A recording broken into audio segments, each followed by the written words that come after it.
नमस्कार, आदाब, सत श्री अकाल। मैं शोएब सलमानी, मेरे साथ आप देख रहे हैं एनबीटीवी भारत न्यूज़ चैनल। इस समय हम जिला मुख्यालय पर मौजूद हैं, जहां हमारे साथ पूर्व सैनिक मौजूद हैं। आज वो ज्ञापन देने के लिए आए थे। किन मांगों को लेकर ज्ञापन दिया, उनसे बात कर लेते हैं। जी, एक बार फिर आप ज्ञापन देने आए, किन मांगों को लेकर ज्ञापन देने आए? सैनिक परिवार गाज़ियाबाद की ओर से मैं अध्यक्ष पूर्व सैनिक जन कल्याण समिति एडवोकेट बीसी बंसल, पूर्व वायुसेना अधिकारी।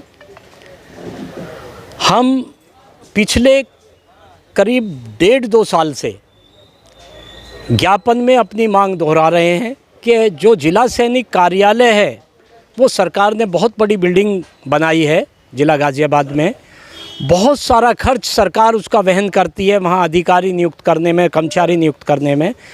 उसके ऊपरी तल पे तो ईवीएम भरी हुई हैं पिछले 10 साल से।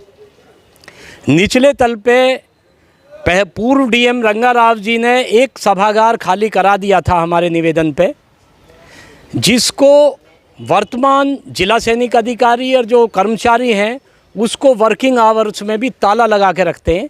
वहाँ पे फौजियों के बैठने के लिए हमारी संस्था ने 100 कुर्सी पहले भी डाली हुई थी। किसी को वहाँ बैठने की परमिशन नहीं है।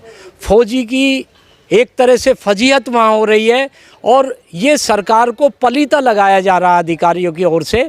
सरकार की ओर से कोई कमी नहीं है, लेकिन जो यहाँ अधिकारी और जो कर्मचारी हैं वो सरकार की छवि को, क्योंकि जो पूर्व सैनिक है, आर्मी नेवी एयरफोर्स के हम रिटायर्ड लोग हैं, हम तो बेसिकली सरकार के साथ ही होते हैं।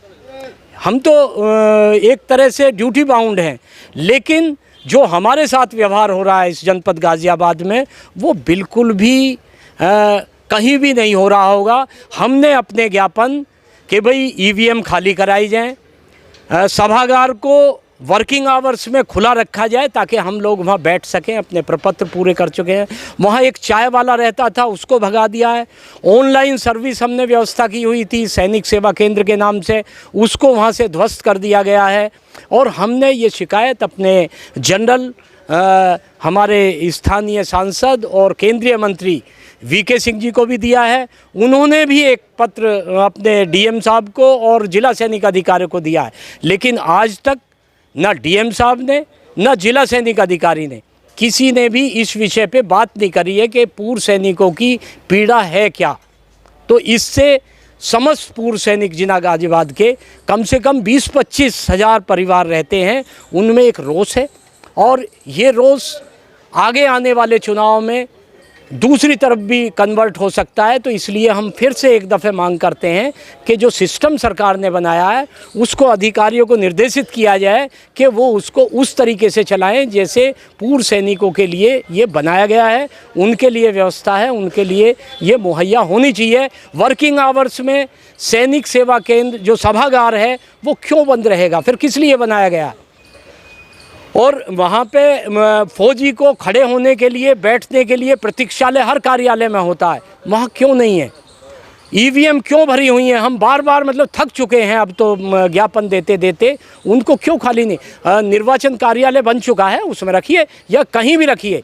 जिला सैनिक बोर्ड में अब ईवीएम नहीं रहेंगी। यदि ऐसा नहीं हुआ और वहाँ से एक सैनिक सेवा, वो सैनिक शब्द मिटा दिया है सभागार से, तो हमारी ये मांग है कि सैनिक सभागार जैसा था पहले उसमें वो सैनिक सभागार ही रहे, दोबारा सैनिक शब्द जोड़ा जाए। उसी के लिए इन्हें नौकरी मिली है और हमें ये अधिकार मिला है। सभागार वर्किंग आवर्स में खुला रहे ताकि हम उसमें बैठ सकें, उसको रीडिंग रूम में कन्वर्ट करा जाए और जो ईवीएम हैं उनको खाली कराया जाए, वरना तो हम आंदोलन के लिए भी मजबूर होंगे। ये 1 महीने का समय हम शासन प्रशासन को दे रहे हैं। यदि इस ज्ञापन के बाद नहीं सुनी गई तो हम जैसे अन्य लोग जिंदाबाद मुर्दाबाद करते हैं, हम उसी तरह से होंगे और हम ये मानेंगे सरकार हमारी नहीं सुन रही है, प्रशासन हमारा नहीं सुन रहा है।